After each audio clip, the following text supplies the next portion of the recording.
Number 1، الامام العادل، انصاف پرور حکمران، وہ فرما روا، ذمہ دار، جس کے ہاتھ میں لوگوں کے انتظام اور لوگوں کی توجیہ اور لوگوں کو گائیڈ کرنے کی زمام کار ہے۔ یہ تمام اقسام اس میں شامل ہیں۔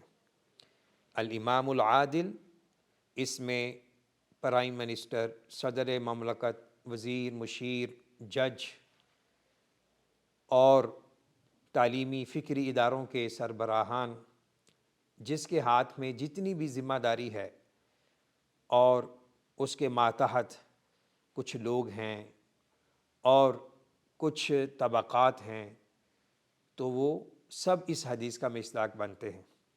یعنی وہ انسان یا وہ آفیسر، وہ ذمہ دار جو عدل کرنے والا ہے، انصاف کرنے والا ہے۔ عدل بہت بڑی صفت ہے اس انسان کے لیے جو دنیا اور آخرت میں کامیابی چاہتا ہے۔ کسی بھی معاشرے کے استحکام کے لیے، سالمیت کے لیے عدل کا ہونا لازمی ہے۔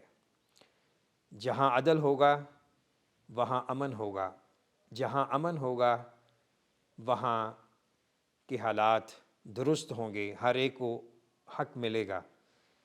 حضرت علی امیر المؤمنین رضی اللہ تعالی عنہ اور دیگر اسلاف امت سے یہ منقول ہے کہ عادل حکمران، اس کی حکومت قائم رہ سکتی ہے اگرچہ وہ کافر ہے، اور اس کے برعکس ظالم حکمران اگرچہ وہ مسلمان ہے، اس کی حکومت زوال پذیر ہوگی۔